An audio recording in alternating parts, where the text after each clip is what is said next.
Hello everyone, कैसे हो? सब बढ़िया।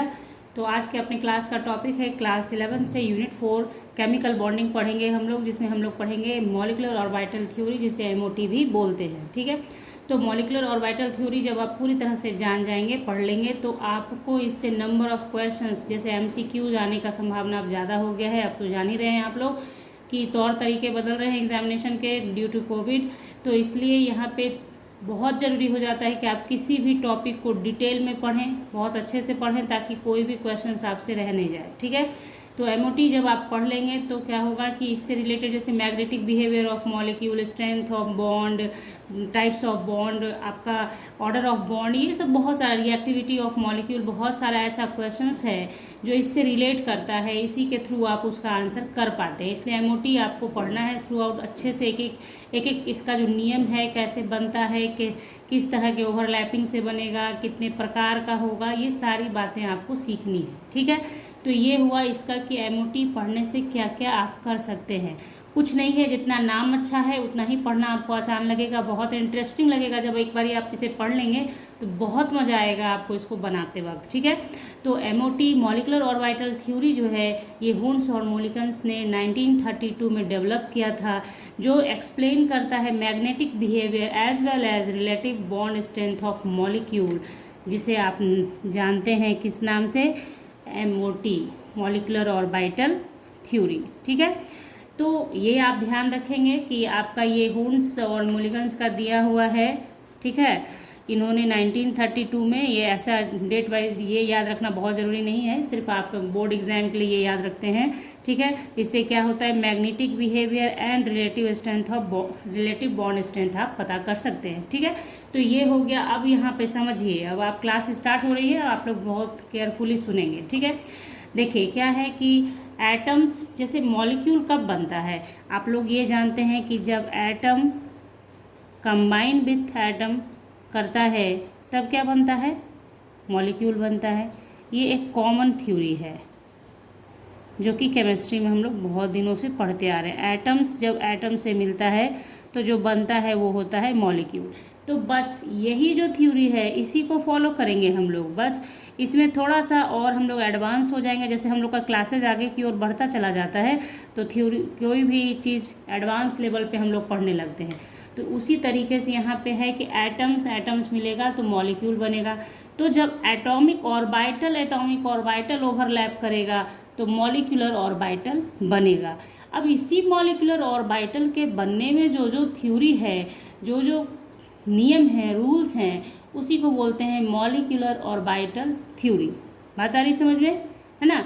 जैसे क्या है, आप समझ गए कि एटॉमिक ऑर्बिटल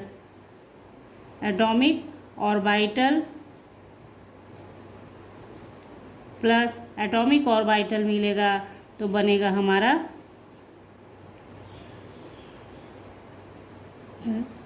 तो ये बन जाएगा आपका क्या, MO, यानी मॉलिक्यूलर ऑर्बिटल। ठीक है, तो देखिए एटॉमिक ऑर्बिटल को भी शॉर्ट में हम लोग AO लिख सकते हैं, तो AO प्लस AO, है ना, गिव्स MO, मॉलिक्यूलर ऑर्बिटल। ये आपने समझ लिया, ये एक बेसिक चीज़ था। अब आप आते हैं इसके पोस्टुलेट्स में। ठीक है, तो सबसे पहला पोस्टुलेट्स क्या है, इसका नियम, मतलब पोस्टुलेट्स का मतलब होता है इसका, इससे रिलेटेड क्या क्या रूल्स हैं। ठीक है, तो एक एक करके हम लोग समझते भी जाएंगे और सीखते जाएंगे उसे। देखिए पोस्टुलेट्स नंबर फर्स्ट है हमारा, since atoms combine to give molecule, hence atomic orbital combine to give molecular orbital. जो मैंने आपको अभी जस्ट ऊपर बताया यहाँ पे, वही चीज़ है पोस्टुलेट्स नंबर 1। ठीक है, यानी आप यहाँ पे कर सकते हैं, आप इस चीज़ को यहाँ लिख देना। जब अपनी कॉपी आप तैयार करेंगे तो उस टाइम कैसे करेंगे, उसके लिए ये बता देती हूँ कि हाँ, atomic orbital gives molecular orbital. Okay, clear? तो ये हो गया नंबर फर्स्ट पोस्टुलेट्स। ठीक है, अब नेक्स्ट है हमारा, only those atomic orbitals combine whose energies are almost same and orientations are proper.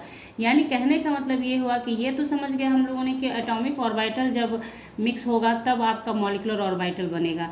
तो एटॉमिक ऑर्बिटल कौन सा कंबाइन करेगा? क्या कोई भी एटॉमिक ऑर्बिटल किसी से भी कंबाइन कर लेगा? नहीं। एटॉमिक ऑर्बिटल भी कैसा होना चाहिए, सेम एनर्जी का होना चाहिए और प्रॉपर ओरिएंटेशन का होना चाहिए। मीन्स कि 1s, मतलब आप ये कह सकते हैं कि 1s जो है 1s के साथ ही कंबाइन करेगा, यानी आप समझें ऐसे 1s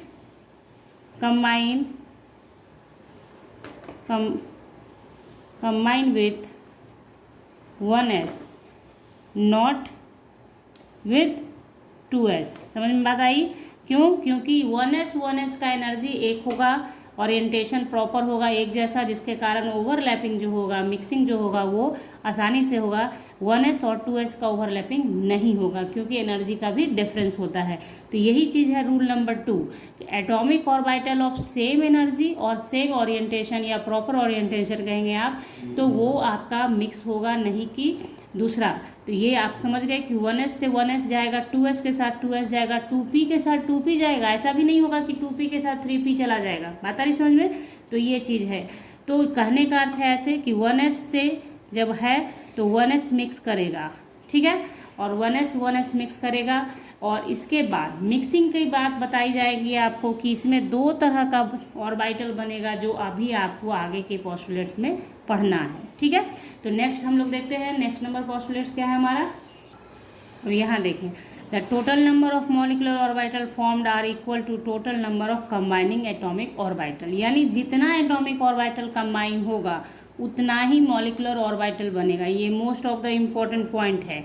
ऐसा नहीं कि 2 एटॉमिक ऑर्बिटल मिक्स करेगा तो 2 ही मॉलिकुलर ऑर्बिटल बनेगा, ये नहीं कि 3 या 4 बन जाएगा, ठीक है। ये आपका पोस्टुलेट्स याद रखना बहुत ईजी है कि नंबर ऑफ एटॉमिक ऑर्बिटल जितना होगा मिक्सिंग का उतना ही मॉलिकुलर ऑर्बिटल बनेगा। यहाँ देखिए आप, जैसे मैंने अभी यहाँ पे बनाया था 1s मिलेगा, तो देखिए मैंने 2 लाइन बनाया है, इससे 2 मॉलिकुलर ऑर्बिटल बनेगा। अब यही 2 मॉलिकुलर ऑर्बिटल जो बनेगा वो क्या कहलाएगा, यही है नेक्स्ट पोस्टुलेट्स। बात आ रही समझ में? तो यहाँ पे हम लोग देखेंगे कि इससे जब 2 एटॉमिक ऑर्बिटल मिलता है तो 2 मॉलिकुलर ऑर्बिटल बनता है, जिसमें से एक होता है बॉन्डिंग मॉलिकुलर ऑर्बिटल और दूसरा होता है एंटी बॉन्डिंग मॉलिकुलर ऑर्बिटल। अब ये जानेंगे हम लोग कि बॉन्डिंग मॉलिकुलर ऑर्बिटल कब बनेगा और एंटी बॉन्डिंग मॉलिकुलर ऑर्बिटल कब बनेगा, ठीक है। बात आ रही समझ में आपको? तो बस 3 पोस्टुलेट्स हम लोगों ने पढ़ लिया। अब चौथे पे हम लोग चलते हैं। देखिए 4 नंबर पोस्टुलेट्स है हम लोगों का, the molecular orbital MO formed are of 2 types. जो मॉलिकुलर ऑर्बिटल बनेगा वो 2 तरीके का होगा, एक होगा बॉन्डिंग मॉलिकुलर ऑर्बिटल और दूसरा होगा एंटी बॉन्डिंग मॉलिकुलर ऑर्बिटल, ठीक है। तो बॉन्डिंग मॉलिकुलर ऑर्बिटल कब बनेगा? The molecular orbital form due to attractive और additive nature of atomic orbitals called bonding molecular orbital, यानी कि एटॉमिक ऑर्बिटल के एडिटिव या यूं कहें कि अट्रैक्शन से जो मॉलिकुलर ऑर्बिटल बनेगा उसे क्या कहेंगे? Bonding molecular orbital. जस्ट इसके अपोजिट हम बोलेंगे कि एटॉमिक ऑर्बिटल के रिपल्सन से या सब्सट्रैक्टिव नेचर से जो मॉलिकुलर ऑर्बिटल बनेगा वो क्या कहलाएगा? Anti bonding molecular orbital. यहाँ पे समझिए कि एडिटिव और अट्रैक्टिव नेचर क्या हुआ, इस पर जैसे देखिए बॉन्डिंग और एंटी बॉन्डिंग मॉलिकुलर ऑर्बिटल पे मैं डिटेल में वीडियो बनाऊंगी, जिसमें आपको डिटेल में समझाऊंगी कि बॉन्डिंग मॉलिकुलर ऑर्बिटल किस तरीके से बनता है, उसका एनर्जी लेवल का क्या फंडा है, ये सारी बातें बताऊंगी। यहाँ पे अभी हम लोग सिर्फ MOT का थ्योरी जान रहे हैं, MOT में क्या क्या होता है। अगर हर एक चीज़ को इसी में डिटेल में पढ़ा जाएगा तो बहुत ज़्यादा लेंदी हो जाएगा ये टॉपिक, ठीक है। तो atomic orbital, anti bonding molecular orbital और बॉन्डिंग मॉलिकुलर ऑर्बिटल पे मैं एक अलग वीडियो प्रोवाइड करूँगी आपको, लेकिन यहाँ पे जो ज़रूरी बातें हैं वो आप समझ लें। तो यहाँ देखिए ये जैसे मान लीजिए कि 2 एटम है A और B, तो उसमें जो है आपका वेव फंक्शन की तरफ जब आप लेंगे ऐसे, ठीक है, तो ये जो आप देखें तो ये जो एम्पलीट्यूड होता है यही रिप्रेजेंट करता है आपका जो वेव ऑफ एटम्स होता है उसको। तो ये मान लिया कि साई A है, ठीक है, और ये जो आप देखते हैं इस तरीके से बनता है, ये इसको क्रिस्ट कहते हैं, इसे ट्रफ कहते हैं, ठीक है। तो यहाँ पे क्या है, ये जो क्रिस्ट पार्ट होता है उसे पॉजिटिव से दिखाया जाता है, ट्रफ को निगेटिव से। और नेक्स्ट जो आपका एटम है, ठीक है, तो उसे अगर आप लेते हैं तो उसमें भी इस तरह से आपने वेव बनाया, तो ये आप मान लें कि ये साई B है, wave function of atom B, ठीक है। तो यहाँ भी ये पॉजिटिव हुआ और ये निगेटिव हुआ। तो जब इन दोनों के अट्रैक्टिव फोर्स यानी कि अट्रैक्शन से बनेगा, प्लस प्लस आप कहेंगे कि प्लस प्लस तो रिपल्सन होता है, लेकिन नहीं, यहाँ पे जैसे एक दूसरे पर जब इसको ओवरलैप किया जाएगा तो क्या होगा, क्रिस्ट पर क्रिस्ट जाएगा, ट्रफ पे ट्रफ जाएगा। ठीक है, तो ऐसे केसेस में इस अट्रैक्शन से जो बनेगा वो आपका क्या होगा, यहाँ आप करेंगे एडिशन होगा, एडिशन, या आप इसे बोल सकते हैं अट्रैक्शन से बनेगा। तो देखिए एक चीज़ तो मैथमेटिक्स में आप जानते हैं कि प्लस प्लस प्लस हो जाता है, तो इससे जो बनेगा आपका मॉलिक्यूलर ऑर्बिटल का बनेगा वो इस तरीके का, देखिए इस तरीके से, देखिए इसे, तो यहाँ पे ऐसा हो गया। अब देखिए थोड़ा सा बनाते वक्त ध्यान रखिएगा कि वेव फंक्शन थोड़ा बड़ा हो जाएगा, ठीक है, जो कि आपका मॉलिक्यूलर ऑर्बिटल का होगा। क्यों? क्योंकि प्लस प्लस एक साथ आ रहा है तो थोड़ा सा इसका पिक हाई हो जाएगा। ठीक है, जबकि यही आप एंटी बॉन्डिंग में देखेंगे कि पिक थोड़ा सा लो हो जाएगा, जो आपका एटॉमिक ऑर्बिटल का जो रहेगा उससे थोड़ा कम हो जाएगा, जबकि इसके केस में थोड़ा सा बड़ा बनाया जाता है। ठीक है, तो यहाँ पे ये जो एम्पलीट्यूड हुआ, अब ये किसका हो गया, एडिशन जो हुआ आपका साई ए प्लस साई बी। तो ये जो चीज़ आप देख रहे हैं, ये जो बना, ये हो गया बॉन्डिंग मॉलिक्यूलर ऑर्बिटल। ठीक है, बॉन्डिंग मॉलिक्यूलर ऑर्बिटल कब बनता है, जब आपके एटॉमिक ऑर्बिटल्स के अट्रैक्टिव फोर्स काम करते हैं या कहीं एडिशन होता है। ठीक है, जस्ट इसके अपोजिट हम लोग पढ़ेंगे एंटी बॉन्डिंग में। तो सबसे पहले हम लोग बॉन्डिंग को पूरा क्लियर कर लें अपना। तो देखिए बॉन्डिंग मॉलिक्यूलर ऑर्बिटल बन गया आपका। ठीक है, तो इसका जो एनर्जी होता है लेस होता है, इसलिए ये क्या होता है, स्टेबल होता है। जिस केमिस्ट्री में आपने पढ़ा है कि एटॉमिक ऑर्बिटल या कॉन्फिगरेशन जिसका क्या होता है, लेस एनर्जी हो वो स्टेबल होता है। तो इसका बॉन्डिंग मॉलिक्यूलर ऑर्बिटल का एनर्जी लेस होता है, जिसकी वजह से क्या होता है, स्टेबलाइजेशन इसका ज़्यादा होता है। और इसे क्या रिप्रेजेंट करते हैं, सिग्मा पाई डेल्टा से रिप्रेजेंट किया जाता है। और इसमें कुछ खास नहीं है। इसका जो मैंने आपको बोला है कि डिटेल वीडियो आपको मैं दूंगी इस पर, तो आपको मिलेगा आगे, जिसमें आपको पूरी ये जो चीज़ मैंने अभी आपको सिंपली समझाया है इसे और डिटेल में समझाऊंगी वहाँ पे। तो चलिए बने रहिएगा साथ में ताकि आप उसे पढ़ सकें। तो चलिए देखते हैं, इसको आगे हम लोग लिख लें। तो देखिए the energy of such orbitals are less, यानी ग्रेटर स्टेबिलिटी होता है इसका। और next they are denoted by sigma pi and delta etcetera, मतलब सिग्मा पाई से रिप्रेजेंट करते हैं। जो आपने वीबीटी में पढ़ा था ना सिग्मा और पाई बॉन्ड, वो यहाँ पे भी रहेगा। जैसे आपने एटॉमिक वहाँ पे सिग्मा पाई में पढ़ा था कि किस तरह का एक्सियल ओवरलैपिंग होगा तो सिग्मा बनेगा। पाई के लिए क्या था कि आपका साइड वाइज ओवरलैपिंग होगा, लैटरल ओवरलैपिंग जब होगा तो पाई बॉन्ड बनेगा। मतलब वो चीज़ भूलना नहीं है, वीबीटी में जो था वो नहीं भूलना है, लेकिन उसमें जो थोड़ा सा लिमिटेशंस था उसी लिमिटेशंस को दूर किया गया मॉलिक्यूलर ऑर्बिटल में। ठीक है, तो ये आपने समझ लिया कि बॉन्डिंग मॉलिक्यूलर ऑर्बिटल इस तरीके से हो गया। अब एंटी बॉन्डिंग हम लोग देख लेते हैं। तो मैंने आपको समझा तो दिया ही है कि एंटी बॉन्डिंग तब बनता है जब सब्सट्रैक्टिव फोर्स काम करता है, या यूँ कहें कि रिपल्सिव फोर्स काम करता है। ठीक है, तो उसका एनर्जी क्या होगा, हाई होगा। रिपल्सन जहाँ होगा वहाँ एनर्जी हाई हो जाएगी। एनर्जी हाई हो जाएगा तो स्टेबिलिटी क्या हो जाएगा, लो हो जाएगा। और रिप्रेजेंटेशन का तरीका क्या हो जाएगा, सिर्फ pi delta sigma pi delta ही रहेगा, लेकिन सिर्फ उसमें एस्ट्रिक मार्क लगा देते हैं। ठीक है, तो बस ये था एंटी बॉन्डिंग का, तो वो मैं कर देती हूँ यहाँ पे, आप लोग उसे नोट डाउन कर लीजिएगा। देखिए anti bonding molecular orbital subtraction से बनता है। तो यहाँ पे सिर्फ ये समझ लीजिए आप, देखिए जैसे दोनों ग्राफ आपके सामने है, इसमें क्या था, बॉन्डिंग में क्या था, ट्रफ के साथ ट्रफ का ओवरलैपिंग हुआ था, क्रिस्ट के साथ क्रिस्ट का, जबकि जस्ट अपोजिट होता है इसमें। ये मान लीजिए एटम ए का है, ये एटम बी का है, तो इसमें क्या होता है, प्लस और माइनस। देखिए मैंने बताया आपको कि जनरलाइज वे में ट्रफ जो होता है, ये ट्रफ जो होता है उसे निगेटिव से, और क्रिस्ट जो होता है उसे प्लस से रिप्रेजेंट करते हैं। तो यहाँ सब्सट्रैक्शन यानी रिपल्सिव फोर्स कैसे काम करेगा, आप जब ओवरलैप कराएंगे दोनों वेव को तो क्या हो जाएगा कि आपका ओवरलैप करेगा क्रिस्ट के साथ ट्रफ और ट्रफ के साथ क्रिस्ट, जिसकी वजह से क्या होता है, यहाँ पे जो आपका सब्सट्रैक्शन होता है आप प्लस माइनस माइनस हो जाता है, प्लस माइनस माइनस हो जाता है। जैसे मैथमेटिक्स में जो पढ़ते हैं ना हम लोग प्लस माइनस माइनस, वैसे हो जाता है। और जिसकी वजह से ओवरऑल वेव फंक्शन जो बनता है वो psi A minus psi B repulsive force काम करता है। और उसका ग्राफ देखिए, मैंने आपको जस्ट पहले भी बोला था कि इसमें क्या होता है, ग्राफ थोड़ा सा पिक हाई कर लेता है अपना, इसलिए क्योंकि साई ए प्लस साई बी हो जाता है, जबकि यहाँ पे Sai A minus psi B हो गया, इसलिए थोड़ा सा आपके एटॉमिक ऑर्बिटल से नीचे की ओर आता है। ठीक है, तो ये बात आपने समझ ली कि क्या ग्राफ कैसे बनता है। ये ग्राफ है। अब देखिए यहाँ पे क्या है, एनर्जी जो होता है इस एटॉमिक ऑर्बिटल का, सॉरी एनर्जी जो इस मॉलिक्यूलर ऑर्बिटल का होता है एटॉमिक ऑर्बिटल से ज़्यादा होता है। जिस एटॉमिक ऑर्बिटल से मिलकर बनता है उससे इसकी एनर्जी अधिक होती है।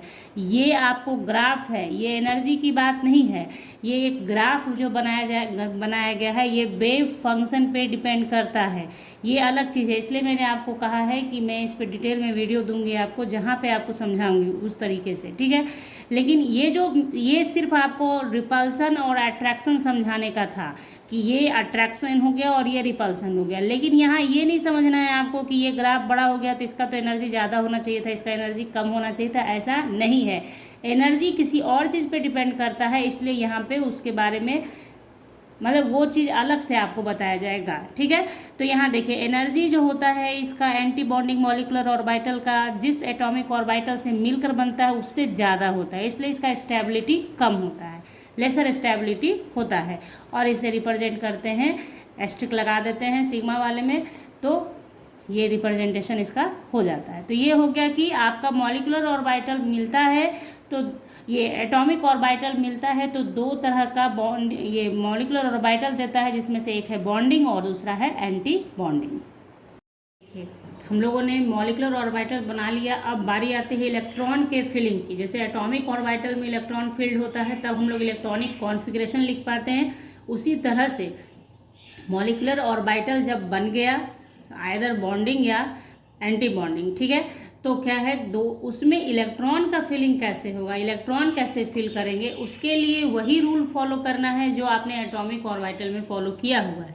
जो आपने एटॉमिक ऑर्बिटल यानी कि एटम्स का इलेक्ट्रॉनिक कॉन्फ़िगरेशन लिखते वक्त जिन जिन बातों का ध्यान रखा है उन्हीं बातों का ध्यान अभी भी रखना है। तो जैसे इसमें सबसे नंबर 1 रूल है पॉली एक्सक्लूजन प्रिंसिपल, जो कि क्वांटम थ्योरी में आप पढ़ते हैं एटॉमिक स्ट्रक्चर में, जो कहता है पॉली एक्सक्लूजन प्रिंसिपल यही कहता है कि कोई भी मॉलिक्यूलर ऑर्बिटल हो, चाहे वो बॉन्डिंग हो या एंटी बॉन्डिंग, वो 2 से ज़्यादा इलेक्ट्रॉन्स नहीं रख सकता है। यानी एक मॉलिक्यूलर ऑर्बिटल में दो ही इलेक्ट्रॉन्स प्रेजेंट होंगे जिनका स्पिन अपोजिट होना चाहिए, इन अपोजिट स्पिन ही होगा। ठीक है, ये आपने पॉली एक्सक्लूजन प्रिंसिपल पढ़ा होगा, नहीं पढ़ा है तो आगे आप पढ़ेंगे, एटॉमिक स्ट्रक्चर में से पढ़ना है। पॉली एक्सक्लूजन सिर्फ यही कहता है, जैसे आप लिखते हैं ना 1s2, तो इसमें क्या है 1s2 यानी एक ऑर्बिटल, जैसे आप मान लो 2p में भरते हैं हम लोग 2s2 2p6 करते हैं, तो p6 हुआ तो p6 का मतलब हुआ 3 ऑर्बिटल होता है ना इसमें। तो ये जो ऑर्बिटल है इसमें मात्र 2 इलेक्ट्रॉन रहेगा इन अपोजिट स्पिन, यही कहा है पॉली एक्सक्लूजन ने एटॉमिक ऑर्बिटल के लिए। तो जस्ट वही बात है आपके मॉलिक्यूलर ऑर्बिटल में भी फॉलो होगा। जब आप पढ़ेंगे मॉलिक्यूलर ऑर्बिटल एनर्जी डायग्राम बनाएंगे आप, तो उसमें देखेंगे कि एक बॉन्डिंग ऑर्बिटल में या एक एंटी बॉन्डिंग ऑर्बिटल के अंदर मात्र 2 इलेक्ट्रॉन ही प्रेजेंट होगा और दोनों अपोजिट स्पिन में ही होगा। तो पॉली एक्सक्लूजन हो गया। नेक्स्ट अबो प्रिंसिपल को भी फॉलो करता है। अबो प्रिंसिपल क्या कहता है कि फिलिंग ऑफ इलेक्ट्रॉन जो होगा वो लिस्ट एनर्जी से हायर एनर्जी की ओर होगा, यानी कम एनर्जी वाले ऑर्बिटल में इलेक्ट्रॉन पहले जाएगा और हायर एनर्जी वाले में बाद में जाएगा। मीन्स कि बॉन्डिंग मॉलिक्यूलर ऑर्बिटल पहले भरेगा, क्योंकि पहले ही बताया गया है आपको कि बॉन्डिंग मॉलिक्यूलर ऑर्बिटल का एनर्जी कम होता है, तो बॉन्डिंग मॉलिक्यूलर ऑर्बिटल पहले भरेगा, एंटी बॉन्डिंग उसके बाद भरेगा। ठीक है, अब वो प्रिंसिपल ये कहता है। नेक्स्ट हुन्स रूल भी है यहाँ पे। हुन्स रूल क्या कहता है, इसे आप Hund's rule maximum spin multiplicity rule से भी जानते हैं। तो हुन्स रूल क्या कहता है कि जो मॉलिक्यूलर ऑर्बिटल होगा सेम एनर्जी वाला, यानी डीजेनरेट ऑर्बिटल, हुन्स रूल काम करता है डीजेनरेट ऑर्बिटल्स पर, यानी कि जिसका एनर्जी लेवल सेम होता है ना। जैसे अभी मैंने आपको जो ऊपर एटॉमिक ऑर्बिटल में बताया था ये 2p6, तो इसमें क्या है 3 ऑर्बिटल बनता है ना, तो ये तीनों ऑर्बिटल एक साथ क्यों बना, क्योंकि ये क्या है डीजेनरेट है। ठीक है, इसलिए ये बनता है। ठीक है, तो डी यहाँ पे जस्ट हुन्स रूल यहाँ पे भी वही फॉलो करेगा मॉलिक्यूलर ऑर्बिटल में कि डीजेनरेट मॉलिक्यूलर ऑर्बिटल्स जो होंगे उसके अंदर पेयरिंग ऑफ इलेक्ट्रॉन तभी स्टार्ट होगा जब दोनों सिंगली फिल्ड हो जाए। बात आई समझ में? जैसे आगे चल के जब आप पढ़ेंगे, मान लीजिए कि पाई 2p वाई है बराबर पाई 2p जेड रहेगा, तो ये बराबर का निशान जब दिया रहे तो डीजेनरेट हो गया, यानी कि दोनों का एनर्जी सेम है। तो पहले जैसे इसमें एक इलेक्ट्रॉन आएगा तो बचा हुआ एक इलेक्ट्रॉन यहाँ जाएगा, ना कि इसमें आप पेयरिंग कर देंगे। यही है हुन्स रूल। ठीक है, पहले एक इलेक्ट्रॉन इसमें डाला, फिर एक इलेक्ट्रॉन इसमें डाला, अगर इलेक्ट्रॉन बच जाए तब पेयरिंग आप करेंगे, नहीं तो पेयरिंग नहीं करेंगे। यही है आपका हुन्स रूल। तो इलेक्ट्रॉन के फिलिंग के लिए भी 3 रूल्स को फॉलो करना होता है। तो नथिंग, ये सिर्फ आप याद रखिए, ये सारी बातें आपने एटॉमिक ऑर्बिटल्स में पढ़ी हुई है, इसलिए आपको कहीं कोई प्रॉब्लम होगा नहीं। ठीक है, अब देखिए शेप ऑफ मॉलिक्यूलर ऑर्बिटल कैसा होगा। तो shape of molecular orbital depends करेगा कि किस तरह का एटॉमिक ऑर्बिटल मिक्सिंग हुआ है, किस तरह के एटॉमिक ऑर्बिटल ने कंबाइन किया है। ठीक है, तो वो हो गया आपका। और एनर्जी लेवल डायग्राम कैसा बनेगा वो देखेंगे हम लोग। The shape of molecular orbitals form depends upon the type of combining atomic orbitals। ठीक है, अब देखिए जो एक चीज़ है जो मैंने आपको अभी स्टार्टिंग में बताया था वेव वाला, कुछ बच्चों को उसमें कुछ प्रॉब्लम होगा तो उसके लिए उसको बता देती हूँ पूरी तरह से लिख के, ताकि आप लोग उसको दिमाग में रख सकें। वेव फंक्शन है, ठीक है, इसमें जो ये जो पिक होता है, पिक से यहाँ तक के डिस्टेंस को बोलते हैं एम्पलीट्यूड। ठीक है, एम्पलीट्यूड। ठीक है, और ये जो आप देख रहे हैं उठा हुआ पार्ट, इसे बोलते हैं क्रेस्ट। ठीक है, और ये जो नीचे की तरफ का पार्ट है इसे बोलते हैं ट्रफ। ठीक है, और जनरली इसे निगेटिव से और इसे पॉजिटिव से शो किया जाता है। और एक आपका एक क्रिस्ट से दूसरे क्रिस्ट के बीच का जो डिस्टेंस होता है इसे ही हम लोग क्या कहते हैं, वेव लेंथ। तो एक क्रिस्ट से दूसरे क्रिस्ट का डिस्टेंस बोल लें या फिर एक ट्रफ से दूसरे ट्रफ का डिस्टेंस बोल लें, तो इसे क्या कहते हैं हम लोग, वेव लेंथ कहते हैं। तो ये है वेव फंक्शन से जब आप वेव के बारे में कभी भी पढ़ेंगे, चाहे फिजिक्स हो चाहे केमिस्ट्री हो, तो इतनी बातें आपको पता होनी चाहिए कि क्या कैसे रिप्रेजेंटेशन होता है। ठीक है, जब आप लोगों ने पढ़ लिया कि एटॉमिक ऑर्बिटल मिक्स होता है तो बनता है क्या, मॉलिक्यूलर ऑर्बिटल। तो एनर्जी लेवल डायग्राम देखिए, एनर्जी लेवल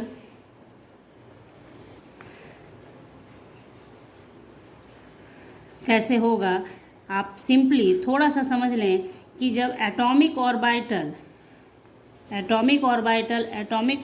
के साथ मिक्स होगा, ठीक है, तो आपको पता है कि 2 एटॉमिक ऑर्बिटल मिक्स करेगा तो 2 ही मॉलिक्यूलर ऑर्बिटल भी बनेगा। ये तो आपको मैंने पढ़ा दिया।